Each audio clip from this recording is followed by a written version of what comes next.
Operation सिंदूर में करारी मात खाने और दुनिया में बेनकाब होने के बाद भी पाकिस्तान अपनी हरकतों से बाज नहीं आ रहा है। एक रिपोर्ट में खुलासा हुआ है कि शहबाज सरकार और मुनीर की सेना भारत के खिलाफ फिर से आतंकी कैंपों को खड़ा कर रही है। इसके लिए बाकायदा पाकिस्तानी सरकार और वहां के आर्मी को जिम्मेदारी दी गई है, फंडिंग जारी की गई है और भारत के खिलाफ आतंकियों को तैयार करने के लिए हाईटेक ट्रेनिंग कैंपों को रिडेवलप किया जा रहा है। इनमें से कई कैंप ऑपरेशन सिंदूर के दौरान तबाह किए गए थे। आतंकी लॉन्च पैड्स को इस बार पहले की तुलना में और भी ज्यादा हाईटेक बनाने की तैयारी है। कई हाईटेक उपकरण लगाए जाने की प्लानिंग है ताकि इन कैंपों को पकड़ा ना जा सके। क्या है शहबाज की टेरर प्लानिंग? कौन कर रहा है आतंकी कैंपों की फंडिंग? क्या है पाकिस्तान का असली इलाज? क्या एक और एयर स्ट्राइक की जरूरत है? इस पर बात करेंगे हम हमारे कुछ खास मेहमानों से और इसी के साथ जानेंगे कि आखिरकार किस तरह की टेक्नोलॉजी का इस्तेमाल ये किया जा रहा है। ऑपरेशन सिंदूर के बाद भी पाकिस्तान सुधरा नहीं है। तबाह आतंकी लॉन्च पैड्स को एक बार फिर से बनाने में जुटा हुआ है पाकिस्तान। ऑपरेशन सिंदूर के दौरान भारत ने तबाह किए थे ये लॉन्च पैड। पाक सेना, आईएसआई और शहबाज सरकार का समर्थन मिल रहा है। आतंकी ठिकानों को फिर से खड़ा करने के लिए फंडिंग की जा रही है, फंड दिया जा रहा है और उसके बाद यहाँ पर एक बार फिर से इन आतंकी ठिकानों को रीडेवलप करने का काम शुरू हो चुका है। ये एक रिपोर्ट में खुलासे हो रहे हैं। बताया जा रहा है कि इस बार हाईटेक बनाया जाएगा, इन्हें फुली टेक्नोलॉजी का इस्तेमाल इसमें किया जाएगा। हालांकि पाकिस्तान टेक्नोलॉजी के मामले में अभी उस कगार पर नहीं पहुंच रहा है, इतना आगे नहीं है, लेकिन बड़े अफसोस की बात, जो पाकिस्तान के विकास कार्यों में फंडिंग लगनी चाहिए वो फंडिंग पाकिस्तानी ठिकानों को आबाद करने में लगाई जा रही है। टेक्नोलॉजी वहां पर स्कूलों में नहीं है, कॉलेजों में नहीं है, अस्पतालों में नहीं है, लेकिन आतंकी ठिकानों में टेक्नोलॉजी का इस्तेमाल किया जाएगा। वहां के कॉलेज, अस्पताल हाईटेक नहीं है, लेकिन आतंकी ठिकाने अब हाईटेक बनाए जाएंगे। बड़े ही अफसोस की बात है, सरकार वहां पर लोगों की जिम्मेदारियां नहीं लेती है। भुखमरी से लोग परेशान हैं और जिस तरीके से महंगाई वहां पर चरम पर है, उससे लोग अपना माथा पकड़ कर बैठे हैं कि कहां किस देश में फंस कर बैठ गए हैं। और दूसरी तरफ यहाँ पर जो फंडिंग की जा रही है, जो सरकारें हैं वो जिम्मेदारी ले रही हैं इन आतंकी ठिकानों को आबाद करने के लिए। आसिम मुनीर जो कि अपने जवानों की रक्षा नहीं कर पा रहे हैं, लगातार टीटीपी और बीएलए उनको मौत के घाट उतार रहे हैं। एक के बाद एक बड़े लगातार अटैक उन पर किए जा रहे हैं। उनके तमाम जो ठिकाने हैं उनको ध्वस्त किया जा रहा है, चौकियों को ध्वस्त किया जा रहा है, इसी के साथ तमाम उनके कैंपों को ध्वस्त किया जा रहा है। उनकी तरफ कोई ध्यान यहाँ पर आसिम मुनीर का नजर नहीं आता है, लेकिन आसिम मुनीर यहाँ आतंकी ठिकानों को आबाद करने में जुटे हुए हैं। बेहद ही शर्मनाक है। ऑपरेशन सिंदूर में इतनी बुरी मार खाई पाकिस्तान ने, लेकिन बावजूद इसके पाकिस्तान अपनी हरकतों से बाज आने वाला नहीं है। जिन आतंकी ठिकानों को, जिन कैंपों को ध्वस्त किया ऑपरेशन सिंदूर के तहत, उन्हीं कैंपों को अब आबाद किया जा रहा है और वो भी टेक्नोलॉजी का इस्तेमाल करते हुए उन्हें हाईटेक बनाया जा रहा है। वाकई में शर्मनाक है ये। न जाने कब आखिरकार यहाँ पर पाकिस्तान अपनी हरकतों से बाज आएगा। क्या पाकिस्तान की सरकार और आर्मी का मकसद केवल एक ही है कि सिर्फ और सिर्फ पाकिस्तान में आतंकवाद पर ही ध्यान दिया जाए? आम जनता के ऊपर कोई भी तरस इनको नहीं आता है, आम जन पर बिल्कुल भी ध्यान इनका नजर नहीं आता है। अधिक जानकारी के लिए हमारे खास मेहमानों का रुख करेंगे, इस पर खास मेहमानों के साथ चर्चा करेंगे और समझने की ये कोशिश करेंगे कि ऐसी कौन सी टेक्नोलॉजी का इस्तेमाल इस बार इन आतंकी ठिकानों को आबाद करने के लिए किया जाएगा। हमारे साथ है जम्मू कश्मीर से वरिष्ठ पत्रकार सोहेल कासमी जी। सर, बहुत स्वागत है आपका इंडिया न्यूज पर। और साथ ही रक्षा विशेषज्ञ रिटायर्ड कर्नल संजीत सिरोही जी। सर, बहुत स्वागत है आपका इंडिया न्यूज पर। संजीत सर, रुख सबसे पहले आप ही का करना चाहूंगी। रिपोर्ट में खुलासा हो रहा है, खुलासा रिपोर्ट में ये हो रहा है कि यहाँ पर आतंकी ठिकानों को फिर से आबाद किया जा रहा है। हालांकि ये उसी वक्त से जो है खबरें सामने आने लगी थी। सरकार के तमाम नेता पहुंच रहे थे जो वादे कर रहे थे कि जो भी कैंप ध्वस्त किए गए हैं उनको हम दोबारा से आबाद करेंगे। अब उसके लिए काम भी शुरू हो चला है, रणनीति भी बनाई गई है। खबरें हैं कि पूरी तरीके से टेक्नोलॉजी का इस्तेमाल इसमें होगा। इन कैंपों को इस बार हाईटेक बनाया जाएगा। भले ही वहां के अस्पताल, स्कूल और तमाम जो फैसिलिटीज मिलनी चाहिए वो हाईटेक नहीं है, लेकिन यहां आतंकी ठिकानों को हाईटेक बनाया जाएगा। पिंकी जी, सबसे पहले तो जय हिंद। आपने मुझे जो है अपने चैनल पे आमंत्रित किया एक अहम मुद्दे पे बात करने के लिए। देखिए, जब ये टेररिस्ट कैंपों को हम 21 टेररिस्ट कैंप थे जो कि आइडेंटिफाई किए थे ऑपरेशन सिंदूर से पहले, उसमें 9 आतंकी हम जो टेररिस्ट कैंप थे उनको हमने बर्बाद किया था। तो उसको बर्बाद करने के बाद पाकिस्तान ने इसका एनालिसिस किया और ये सोचने की कोशिश की कि क्या वजह है कि हम टेररिस्ट कैंपों को अपनों को बचा नहीं सके। तो उसी दिन से पाकिस्तान ने अपने टेररिस्टों कैंपों को रीडिप्लॉयमेंट रीऑर्गेनाइज करने की जो अपनी प्रतिक्रिया शुरू कर दी थी। और उसमें उन्होंने शुरू में ही कह दिया था कि जो टेररिस्ट मारे गए हैं उनको 1-1 करोड़ रुपया दिया गया और बाकी जो है टेररिस्टों कैंप को लिए फंडिंग की गई। तो अभी जो टेररिस्ट कैंप बन रहे हैं उनमें से ज्यादातर जो टेररिस्ट कैंप जो नए टेररिस्ट कैंप बना रहे जा रहे हैं वो तकरीबन 10 कैंप हैं और वो जो है ज्यादातर पीओके के अंदर है। अभी वो जो कैंप बनाए गए हैं वो डिफरेंट टाइप के, डिफरेंट इन द सेंस कि उनको थोड़ा तब्दील करके बनाया गया है। एक तो वो छोटे बनाए गए हैं ताकि उनको आइडेंटिफाई ना किया जा सके। दूसरा, उनको थिक जंगल जो है जहां से ऊपर से आपको जो है देखने में मुश्किल हो वो वहां पे बनाए गए हैं। नंबर तीसरा, कम टेररिस्टों को, मतलब ज्यादा से ज्यादा उसके अंदर आप 200 टेररिस्ट से ज्यादा आप नहीं रख पाएंगे, इतने छोटे बनाए गए हैं। उसके बाद उनके साथ जो काउंटर थर्मल इमेजिंग करने के लिए इक्विपमेंट लगाया गया ताकि थर्मल इमेजेस से जो है हम पता लगा लेते हैं कहाँ पे ह्यूमन बीइंग है, तो उसको काउंटर करने के लिए टेक्नोलॉजी इस्तेमाल की गई है। उसके बाद जो पेड़ों के नीचे जो ये टेररिस्ट कैंप बनेंगे उनके लिए फॉलिएज पेनेट्रेटिंग जो रडार्स होते हैं उनको काउंटर करने के लिए, ताकि आपको पेड़ों के नीचे दिखाई ना दे, उनको काउंटर करने के लिए किया गया है। और सैटेलाइट सर्वेलेंस को काउंटर करने के लिए। तो इसका मतलब है जो अभी भारत इंटेलिजेंस एजेंसीज ने जो ऑप्शन इख्तियार किए थे या जो टेक्निक इख्तियार की थी टेररिस्टों कैंपों को आइडेंटिफाई करने के लिए, उन सबको जो है काउंटर करने की कोशिश की गई है ताकि आप हवाई जहाज से, सैटेलाइट से जो है नीचे आप इमेजेस ना ले पाए, थर्मल इमेजिंग से ना पता कर सके, रडार से ना पता लगे कि टेररिस्ट कैंप कहाँ पे है। छोटे टेररिस्ट कैंप हो गए तो उनको आइडेंटिफाई करना मुश्किल है, छोटे टेररिस्ट कैंप हो गए तो उनको खाली करना है। तो इस तरीके से उसके बाद जो एक और डेवलपमेंट हुई है, अब जो टेररिस्टों कैंप की जो है सुरक्षा है, जो सिक्योरिटी है, वो पाकिस्तान आर्मी करेगी। वो भी जो उनके कमांडोज हैं पूरी तरीके से जो पूरे ट्रेन है। उसके बाद इन कमांडोज के पास थर्मल सेंसर्स होंगे जिससे आप पता लगा सकते हैं रात को भी कि वहां पे कोई मूवमेंट हो रही है कि नहीं। लो फ्रीक्वेंसी रडार होंगे जिससे आपको पता लग जाएगा कि रडार कोई ड्रोन वगैरह तो नहीं आ रहे। और एंटी ड्रोन टेक्नोलॉजीज का इस्तेमाल किया गया। तो पिंकी जी, सबसे जो महत्वपूर्ण बात यह है जो हमको समझनी है कि ये जो हम सोच बैठे थे कि ऑपरेशन सिंदूर के बाद हमने इंडस वाटर ट्रीटी को सस्पेंड कर दिया, हमने उनके जो है 9 टेररिस्ट कैंपों को बर्बाद कर दिया, उसके बाद हमने उनके 11 जो एयर बेसिस थे उनको बर्बाद कर दिया। उसके बाद अगर कोई ये सोच रहा था कि टेररिस्ट दहशतगर्दी पाकिस्तान नहीं करेगा तो वो गलत था। मैं पहले दिन आपके चैनल से ये कह रहा था कि ये दहशतगर्दी कम नहीं होगी क्योंकि पाकिस्तान को कोई फर्क नहीं पड़ रहा है। क्योंकि अगर आप देखेंगे लेटली चाइना और अमेरिका का जो इंटरेस्ट था वो दोनों का अलाइन हो गया है। चाइना को पाकिस्तान चाहिए भारत को तंग करने के लिए, भारत में अनस्टेबिलिटी फैलाने के लिए, ताकि चाइना से जो मैन्युफैक्चरिंग यूनिट्स अगर सोच रही है शिफ्ट करने का इंडिया में तो वो ना आए। पाकिस्तान का, अमेरिका का इंटरेस्ट ये है कि अभी ईरान की जो समस्या वो दूर नहीं हुई है तो अमेरिका को पाकिस्तान का साथ चाहिए। तो ये आने वाला समय जो है भारत सरकार और भारत सेना के लिए बहुत ही जरूरी है और हमको अभी से ही तैयारी करनी चाहिए क्योंकि ये दहशतगर्दी बंद नहीं होगी। और मैं ये कह रहा हूं कि अगली बारी हमको और ज्यादा मुश्किल होगी इन टेररिस्ट कैंपों को बर्बाद करने के लिए और हमारा जो एस्केलेशन है हमको थोड़ा और ऊपर ले जाना पड़ेगा और हर बारी एस्केलेशन जो है बढ़ता रहेगा और हमारी मुश्किलें बढ़ती रहेगी। ठीक है, बिल्कुल। लेकिन संजीत सर, बड़े ही अफसोस की बात है जिस टेक्नोलॉजी का इस्तेमाल पूरी दुनिया अपनी रक्षा के लिए, साथ ही साथ अपने विकास के लिए, अर्थव्यवस्था को बेहतर करने के लिए कर रही है, उस टेक्नोलॉजी का इस्तेमाल पाकिस्तान जो है वो आतंकी ठिकानों को आबाद करने के लिए कर रहा है। आम जन से कोई फर्क पड़ता नहीं है, ना वहाँ के आसिम मुनीर को, ना ही वहाँ की सरकार को। ये बेहद ही शर्मनाक है जिस तरीके से पूरा फोकस जो है वहाँ पर इन आतंकियों को बसाने में इस वक्त नजर आ रहा है। और तमाम जो धन दौलत ये लोग इधर उधर से मांग कर भीख के तौर पर लेते हैं उसको भी इसी पर इन्वेस्ट जो है वो किया जा रहा है। हालांकि फंडिंग जो है अंदर खाने में बहुत सारी इनके लिए हो रही है।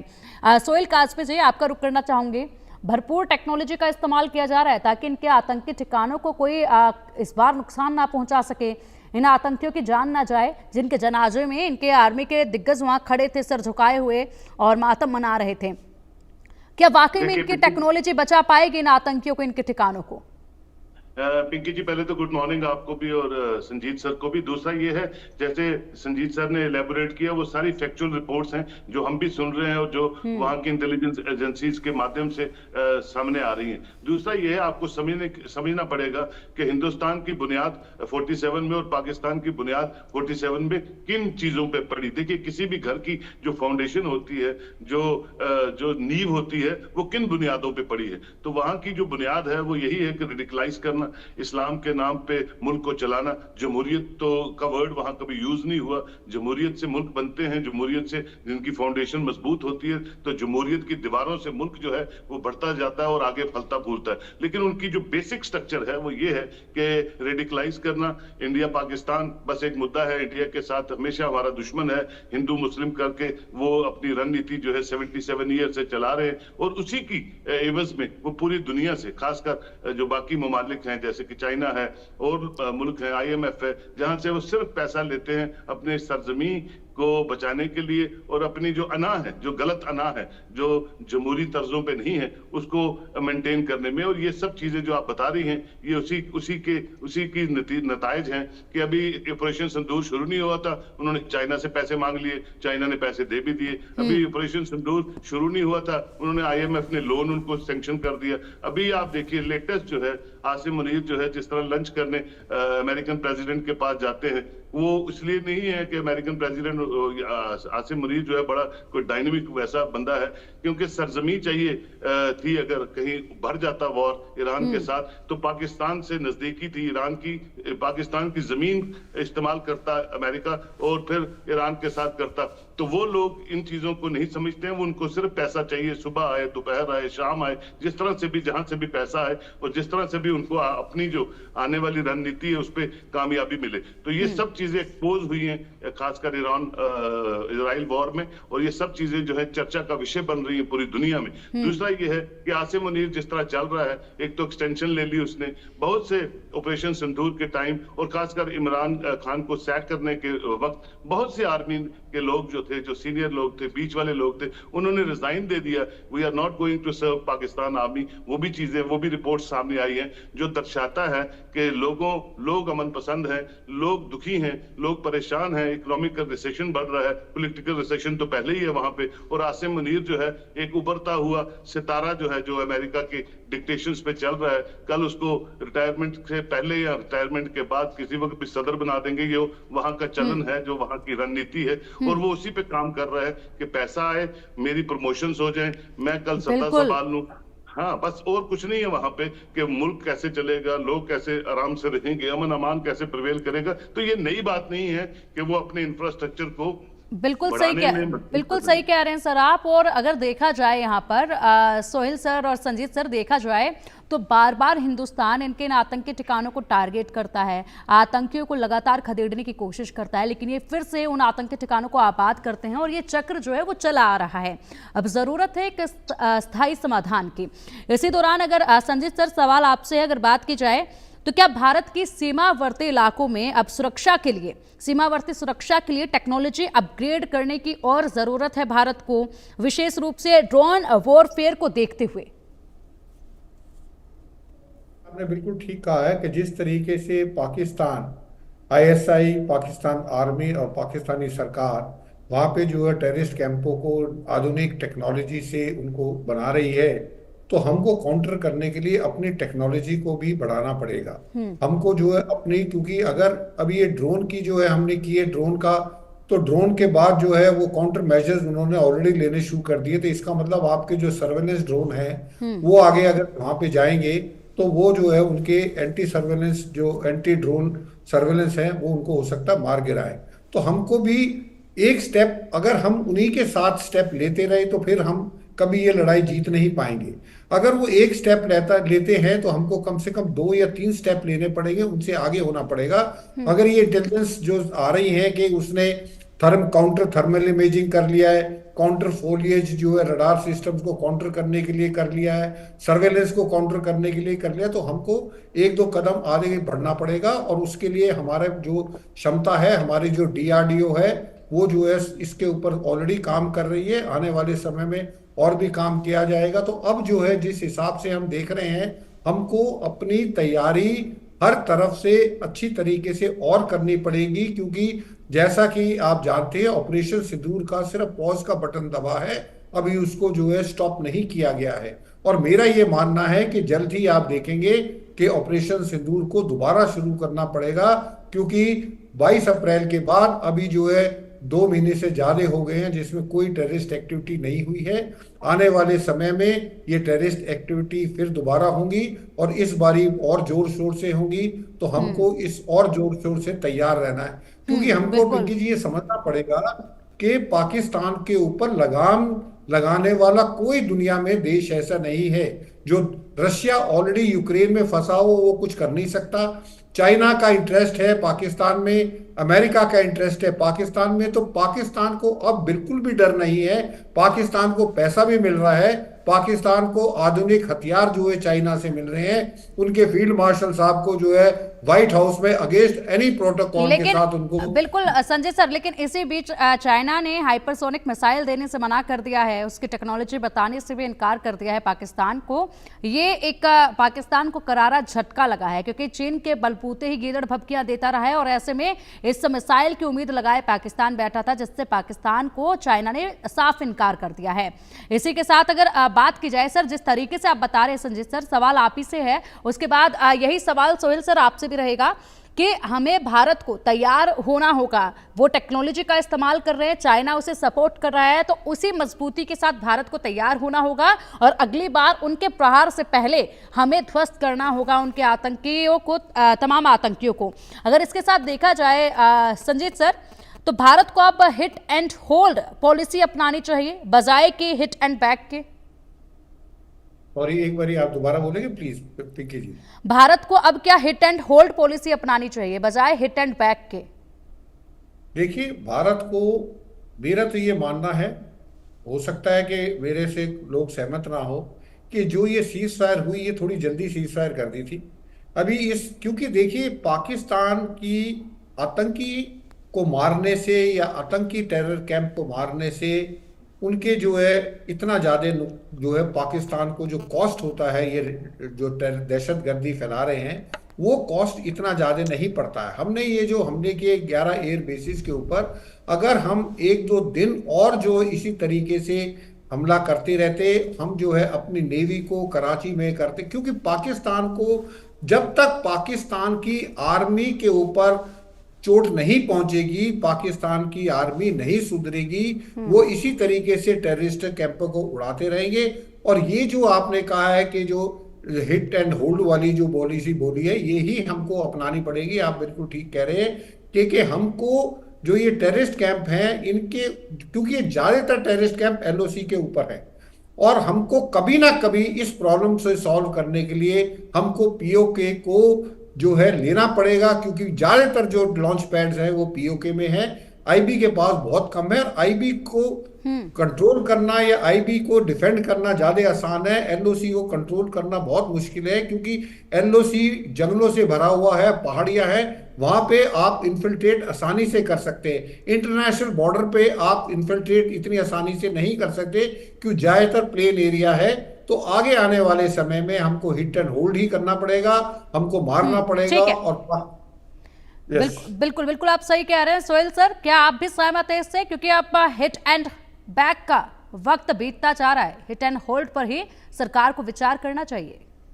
बिल्कुल, पाकिस्तान जो है ना अपनी नीतियों से हिंदुस्तान को और मजबूत करता जा रहा है। देखिए, पाकिस्तान की अवाम आईएसआई और पाकिस्तान आर्मी के साथ उस तरह नहीं है जिस तरह भारत के लोग, भारत के बॉर्डर में सटे हुए लोग अपनी पैरामिलिट्री पे यकीन करते हैं, भरोसा करते हैं, उनका हाथ पकड़ के काउंटर जितने भी अटैक्स होते हैं उनमें शामिल होते हैं। ये दर्शाता है कि भारतीय जो है वो जानता है अपनी हिफाजत करना और जवाब देना। ये सबसे रिमार्केबल चीज है पिंकी जी, जो आहिस्ता आहिस्ता आहिस्ता आहिस्ता बढ़ रही है। और मनोबल जो है Indian army army is the best army पूरी दुनिया जानती है, और उसके साथ जो हमारे ह्यूमन इंटेलिजेंस कहीं कहीं कभी कहीं फेल्यूर होता है, उस पर भी काम शुरू हो चुका है। और जिस तरह राजनाथ सिंह साहब चाइना के अपने काउंटर पार्ट से कुछ चीजों पे सहमति ना बनी और उन्होंने साइन नहीं किया, ये सबसे अच्छी चीजें हैं कि भारत के हित में जो होगा भारत वहां आगे चलेगा, भारत की सरजमी को जो सेफ्टी मिलेगी उस पे भारत आगे चलेगा। और भारत में क्षमता है, भारत की लीडरशिप इस वक्त मजबूत है, भारत की एक्सटर्नल अफेयर्स पॉलिसी जो है पूरी दुनिया देख रही है कि मजबूत है,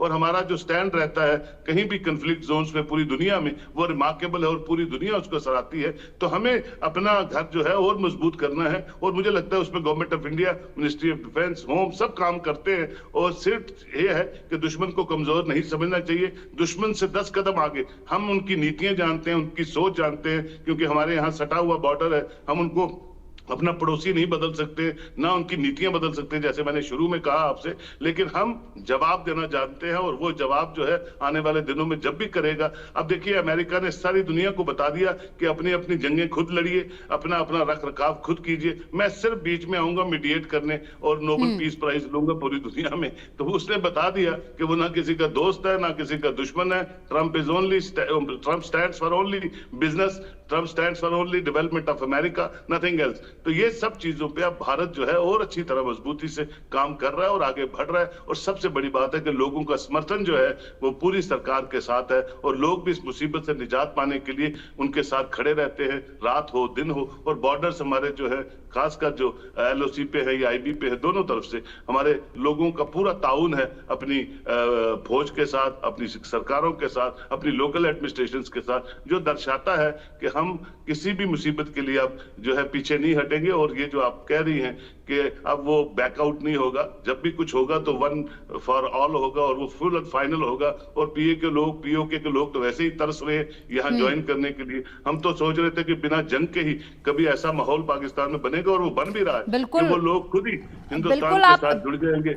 बिल्कुल सोहेल सर, आप बिल्कुल सही कह रहे हैं। और उसमें यहाँ पर संजीत सर की एक बात भी याद आती है। अभी कुछ दिन पहले उन्होंने कहा था कि जब ईरान के पास यहाँ पर न्यूक्लियर पावर से एतराज़ है पाकिस्तान को, कहते हैं कि आतंकियों के हाथ लग गया तो क्या होगा। तो पाकिस्तान ईरान के पास जब एतराज़ है उनको, तो पाकिस्तान के पास भी तो यही हालात हैं, वहाँ पर भी एतराज़ जताना चाहिए, लेकिन सिर्फ अपने फ़ायदे के लिए। जहाँ ज़रूरत महसूस होती है वहाँ पर शांति दूत बन जाते हैं, जहाँ फ़ायदा नज़र आता है और जहाँ पर उन्हें लगता है कि इससे नुकसान हो सकता है वहाँ पर वो खुद हमले की तैयारी करने लगते हैं, बीच में अटैक भी खुद कर देते हैं। तो पूरी तरीके से अपने मतलब के लिए सिर्फ डोनाल्ड ट्रंप जो है वो कभी शांति दूत के रूप में अवतार ले लेते हैं, तो कभी वहाँ पर हमलावर के रूप में अवतार ले लेते हैं। उनके भरोसे या उनकी विचारधारा के भरोसे बैठना बिल्कुल भी ठीक नहीं है कि वो आकर बीच में कुछ करेंगे। भारत को अब यहाँ पर कड़ी रणनीति अपनानी होगी। संजीत सर, अगर बात की जाए तो ये कब तक चलता रहेगा कि भारत सिर्फ अपनी रक्षा करेगा? क्योंकि मुझे नहीं लगता कि अब वो वक्त रह गया है कि सिर्फ अपनी रक्षा के लिए भारत को हथियार उठाने चाहिए। मुझे लगता है कि अब भारत को जो है प्रोएक्टिव मिलिट्री डॉक्ट्राइन की जरूरत महसूस होती है, जिस तरीके से लगातार गतिविधियां पाकिस्तान में अब भी बढ़ रही हैं। बिल्कुल पिंकी जी, आपकी बात से मैं 110% एग्री करता हूं। देखिए, उरी का हमला हुआ, हमने सर्जिकल स्ट्राइक करी, लेकिन हमला नहीं रुका।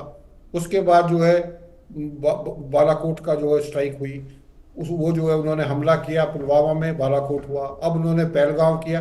तो हमारा ये जो reactive policy, this has to be change now, we have to be proactive. अगर हमको ये पता लग रहा है कि टेररिस्ट कैंप, और यहाँ अखबार उसमें जो है नाम भी दिए हुए किस किस जगह के ऊपर जो है नई जो टेररिस्ट जो इंफ्रास्ट्रक्चर आ रहा है टेररिस्ट कैंपों का, अगर वो आइडेंटिफाई होते तो बजाय ये इंतजार करने के कि जी वो एक्टिव होंगे, उसके बाद वो इन्फिल्ट्रेट करेंगे, फिर जम्मू में, कश्मीर में या कहीं भी भारत में आके वो आतंकी हमला करेंगे, वी शुड नॉट वेट। हमको हमारी इंटेलिजेंस एजेंसी जितनी है उनको हमको और एक्टिव करना पड़ेगा।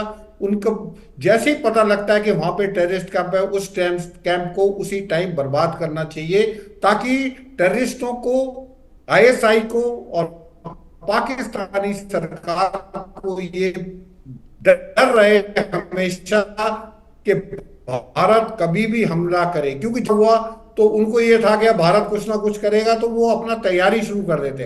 अब हमको जो वेट एंड वॉच की पॉलिसी नहीं चलेगी। हमको जैसे ही पता लगता है कि टेररिस्ट कैंप यहाँ पे आया है, आर्टिलरी फायरिंग करने से, या अपने जो सर्जिकल स्ट्राइक करो, ड्रोन्स भेजो, मिसाइल भेजो, आप जो है उनको बर्बाद करो। और मैं बता रहा हूं, अब किसी की परवाह करने की जरूरत नहीं, क्योंकि दुनिया में कोई देश, जैसे पहले साहब बोल रहे थे, कोई देश किसी के साथ नहीं है, सबको अपनी अपनी लड़ाई खुद लड़नी है। जब हमको सबको अपनी अपनी लड़ाई लड़नी है, और यूएन पूरी डिफंक्ट ऑर्गेनाइजेशन हो चुकी है, उसके कहने से कोई नहीं रुकता है, किसी के देश के से कहने कोई नहीं रुकता है। जो कोई रुकता अपने स्वार्थ के लिए रुकता है, या अपने स्वार्थ के लिए लड़ाई लड़ता है। तो भारत को अब इतना ताकतवर बनना है कि आने वाले समय में हम वेट नहीं करेंगे, हम टेररिस्ट को अटैक का वेट नहीं करेंगे, हम टेररिस्ट कैंपों को जब भी वो बनेंगे हम तभी उसको बर्बाद करेंगे। बिल्कुल बिल्कुल बिल्कुल सही कह रहे हैं संजय सर। और इसी बीच एक बड़ा अपडेट ये भी है कि अभी हाल ही में जिस तरीके से वजीरिस्तान में एक आतंकी हमला हुआ, उसमें 16 पाकिस्तानी सैनिक मारे गए थे, 16 पाकिस्तानी सैनिक मारे गए। तो इसमें अब ये भारत को जिम्मेदार ठहरा रहे हैं इस मौत के लिए भी, लेकिन भारत ने इन आरोपों को सिरे से खारिज कर दिया है। और यहाँ पर बताया ही जा रहा है कि पाकिस्तानी आर्मी जो है फॉल्स फ्लैग ऑपरेशन हो सकता है ये, यानी कि उन्होंने खुद अपने आर्मी के इन जवानों को मौत के घाट उतारा और उसके बाद यहाँ पर खुद ही विक्टिम खुद को घोषित कर रहे हैं, और इसके साथ ही भारत पर इल्जाम जो है वो लगा रहे हैं। अक्सर ये देखा जाता है, पुरानी इनकी ये चाल है जो हमेशा ही देखी जाती है, लेकिन फिलहाल यहाँ पर अब कुछ बड़ा करने की जरूरत है, और दोबारा यहाँ पर ये हम पर अटैक करे कहीं पर भी आके, उससे पहले भारत को कड़ा कदम जो है वो उठाना होगा।